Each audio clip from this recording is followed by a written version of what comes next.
It's a love for the game. It's a love of what we do. It's almost an emotional connection that an organization is trying to have with the individual. Melissa, thank you for your time. My pleasure. Tell us a little bit about your current role. So I am a strategy lead for inclusion. I work in the social impact and inclusion group at the NBA. Cool. And so my role is really about helping all of our employees feel connected, feel that they belong, feel that their voices are heard, that they're respected, and that they feel valued at the organization. Tell us about your first job. As a kid, I loved working, as a teenager, I loved working with younger kids. So I was a camp counselor and an aide at my, I was a campfire girl. So they had a day camp, they had a sleepover camp, and I loved being a camp counselor working with kids. Okay. My first job out of college, I mentioned I grew up in Southern California. I went to school at UCLA, had never lived anywhere outside of Southern California. And I thought I would work in the entertainment industry. Once I graduated from college, I did several internships in the entertainment industry, working for a casting agent in television and film. Wow. Worked for a talent agent and thought I would go back and do that once I graduated, but I wanted to live somewhere else and experience life somewhere else outside of California just for a little bit. So when I graduated college, I did an internship in Washington, D.C. And I ended up at my hometown congressman's office and was an intern on Capitol Hill. But I had graduated college at that point, and while I was interning, as often happens on the Hill, some senior aides left. The entry-level folks moved up into the more senior positions, and the entry-level positions opened up. And the chief of staff looked at me and he said, "You want a job?" And you said? I said, "Oh, okay." It wasn't something I'd planned. I had not a lot of interest in politics. I was more there for the experience than really trying to get a job. But I had nothing lined up in California, nothing to go back to. And here was a job being served up to me on a silver platter. I thought, how can I say no? So that was the first job I had. I was a legislative correspondent and tour guide for my hometown congressman, Steve Horn from Long Beach, California. Shout out to Steve. The squiggly line between that first job and now, was it a squiggly line? For sure. Okay. For sure. I mean, as I mentioned, I really didn't know what I wanted to do. And it took me a lot of trial and error and trying new things and figuring out if I liked it, if I was good at it, to ultimately get here. And I still don't know if I figured it out. So interesting, isn't it? You talk to so many people that they look back and reflect maybe on a particular decision they made on their career or decision that influenced a trajectory in a way they could never have foreseen. Was there a moment like that in your own career where you think, reflecting on it, it's so interesting I made that decision because it led me down a certain path? Oh, absolutely. Is there? Absolutely. Is there one in particular or is there a series? Every single one is connected. So I went from the congressman's office, I moved up when senior folks left. I became a legislative assistant. One of my issues was the arts and humanities. While I was doing that, I met some folks at an organization, a nonprofit called Americans for the Arts. And I really enjoyed working on the arts as an issue and advocating for the arts. And so when they had an opportunity, I moved over to that organization. From there, I met someone on the board who was the administrative head at a law firm in New York. And so when I decided to move to New York, he brought me in for an interview and I got a job at that law firm. Working at that law firm is how I got my foot in the door at the NBA. Okay. So everything is, even though I didn't design it, I couldn't have designed it that way. Everything is connected in my career. Has there ever been a time where, or an instance or a period that you found challenging, but ultimately, as you reflect on it, was pivotal for you? I mean, there are probably several, but one that comes to mind is working. My first job at the NBA was internal and executive communications. I was originally hired as a writer for the former Commissioner David Stern and our current Commissioner Adam Silver, who was Deputy Commissioner at the time. And that's how the law firm led me to the NBA was that the hiring manager saw my law firm experience, and they're both lawyers, former lawyers, and he made the connection of, well, she worked for lawyers at a law firm, she can work for lawyers at the NBA, which was a really smart connection that he made.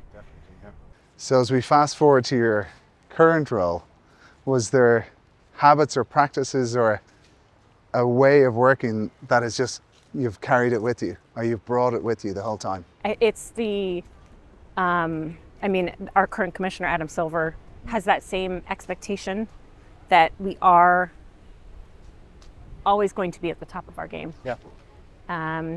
That we are always going to do our best, and we're always going to deliver for whoever our client is, whether that's, for me, often it's my colleagues.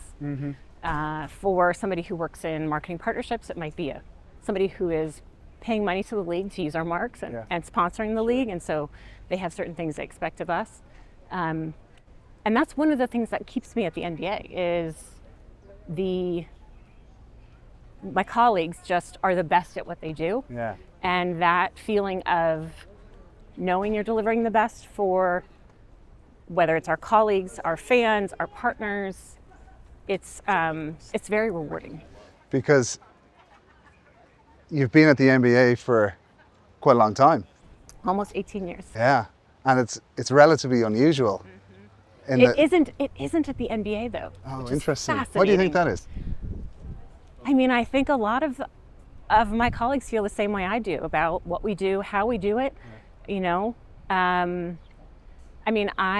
at 18 years am probably mid-career at the NBA. Really? And I have a lot of colleagues. We have one who we just celebrated her 40th anniversary. Wow. 40 years. 40 in the years. organization. Yes.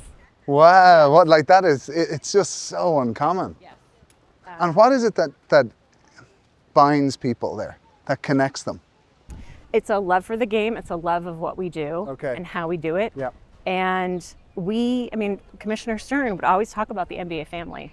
And it really is. It feels like a family. It feels like we support one another. We're there for teammates. We're there for one another. Yeah. We've grown a lot in the last, at least in my time, the 18 years I've been there, we've added, we've probably grown by half. Wow. So we're always innovating. We're always trying new things. We're always trying to figure out the best way to do something or a new way to do something to engage our fans. So if there's always innovation, you're trying these new things.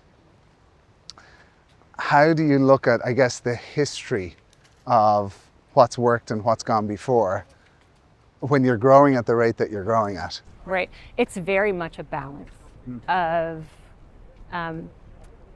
remembering what we did the last time and then figuring out what we can do better or what we can do differently. I think that when we talk about, I think in that conference that we both attended, I was talking about our values and how one of the initiatives I'm leading now is to think about our values and what the behaviors are that show up and how we want leaders to show up to live those values every day. So one of our values is be the fan. And externally that might mean one thing, or to be the fan and follow the game the way our most passionate fans do. That's one way to think of it. But for my purposes, it's really about be the fan of your people if you're a manager. Be the fan of your teammates. Hype them up. Recognize them. Give them kudos for delivering on a project, whether that's delivering on an innovation, trying something new that worked or maybe didn't work, but we have a learning for next time. Or they saved X amount of budget and that's important because now we can do something else with that money. Whatever it might be, we want to celebrate their work and recognize it. I think what's interesting as well is the role of what we would see quite a lot is in the world of an employee base or teams or people in a business. Data seems to be becoming more and more important. Absolutely. What way are you thinking about that? What way are you using that data when it comes to your fans? It's a huge initiative for us. It's one of our top 3 priorities, is understanding who our fans are There is so much with the way people interact online now. There is so much information out there to better understand and serve your fans and to individualize the experience that, we want to meet our fans where they are and help them engage with the game however they want. So if that's watching highlights maybe and not watching a full game, we want to be able to serve them up the highlights that they're interested in. Maybe that's, it's a really passionate fan who doesn't yet follow games that aren't on their local TV station. We have an out-of-market product called League Pass that maybe they'll be interested in that. Okay. But it's mind-boggling the amount of data out there, and it's really, we just announced a bit of a restructure to help us hone in on that particular goal of understanding our fans better so we can serve them better. And then how do you translate that into the internal communities, the employee base?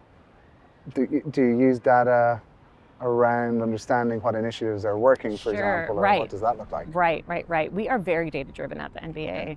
For us internally, it's we rely heavily on our employee engagement survey to understand how employees feel about their experience within the organization. And so we did a survey earlier this year. We're doing a lot of debriefs now to understand better how folks are feeling about their experience in the organization, how we can make that better for them, whether they feel included, respected, valued, heard, but we're continuing to do more. So we started a sponsorship program for our employees at the senior director and AVP level.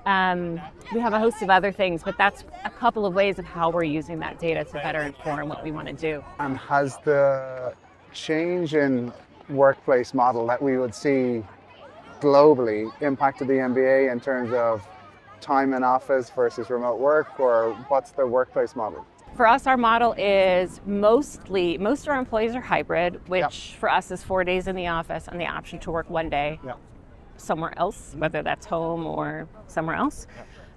We do have certain roles that are classified as on-site. You must be in the office 5 days a week because you can't do that job outside of the office.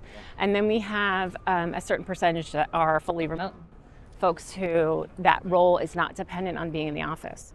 But for most of us, we're very much a relationship-driven organization. Feels like that, yeah. I mean, that's sort of the other part of the NBA family is we come together to talk about events. We host live events, right? We're a live event business. Yeah. So we do want to be together in order to be able to connect and collaborate and get the best out of one another. For the remote team members, there's obviously a huge importance put on connection and connectivity, that family that you spoke about earlier on. How do you integrate and make those folks feel included in the same way that if you're in an office space or in the same building for a couple of days a week, it's a different experience? Right. So how do you blend that? It is very much trying to rely on the tools that we all use in the initial period of when we were all at home, right? We've adapted to use those in a way that is in that hybrid model. So using Zoom, and we've integrated Zoom, for example, into all of our conference rooms. So we are able to connect no matter where somebody is. We're bringing them into the conversation, right? We use Slack in our office, and Slack is a huge tool for us to ensure that everybody is in on the conversation no matter where they are. We have people traveling all the time. Right now, we're hosting games in Macau this weekend. And so I have colleagues who normally sit in the New York office who are in Macau. And how do you manage that localization of maybe the different connection or community strategies in each of the regions? So what does that look like for you? We rely on the local leaders to tell us what's most important to them locally.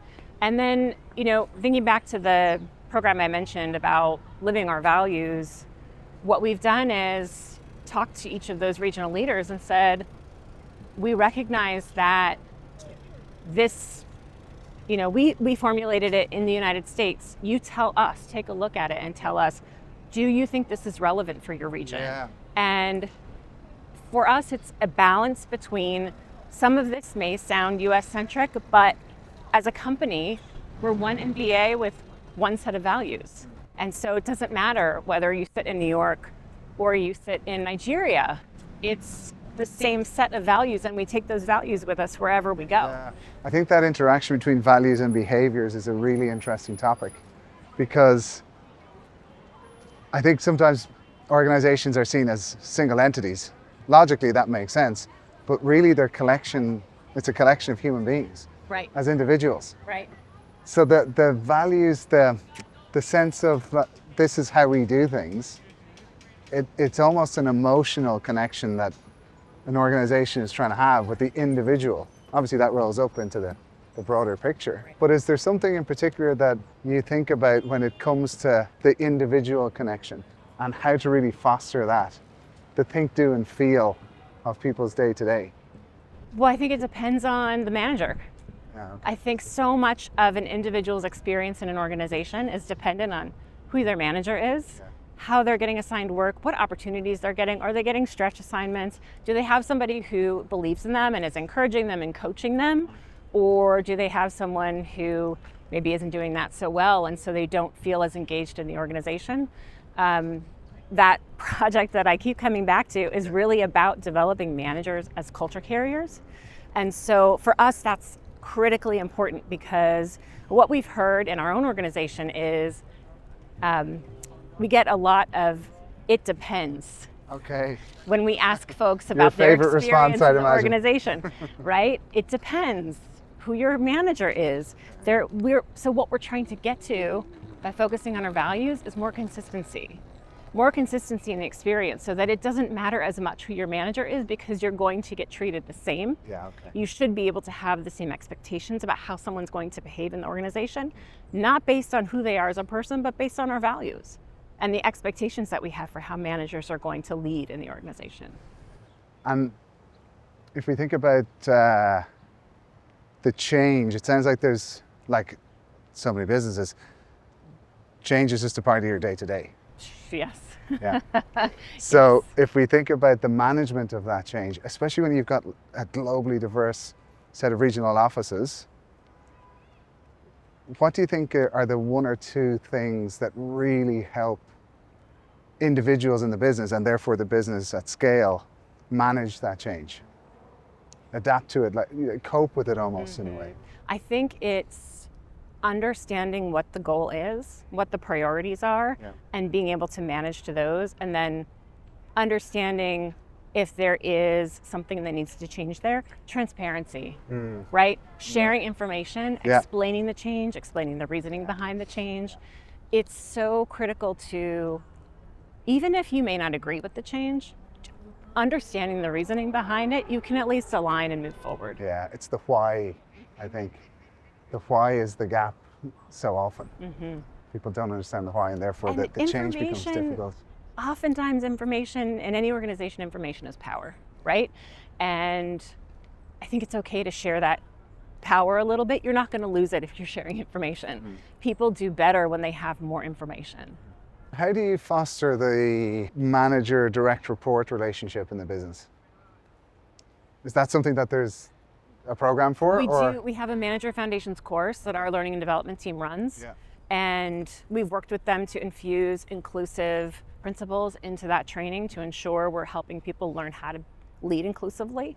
But there's only so much you can do to train somebody, right? It's really in that day-to-day experience of trial and error, learning and doing.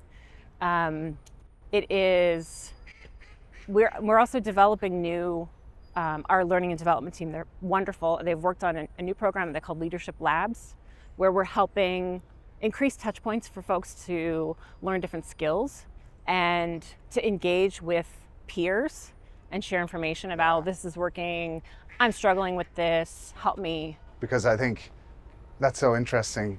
Most of the time, if you've got the question, someone else is going to have the question as well. Right. So giving them... Or they've encountered that before, and yes. If we think about the future and the topic that's probably consuming a very high percentage of the news around AI, I think it's an interesting interface where you've got people that work with people around inclusion or around HR or these kind of areas.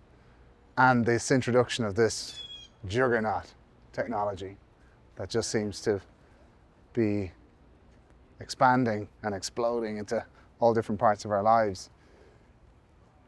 Where do you see that in your role in, let's say, 2 years' time? I'm not going to say 10 years, because who knows in 10 years? Who knows?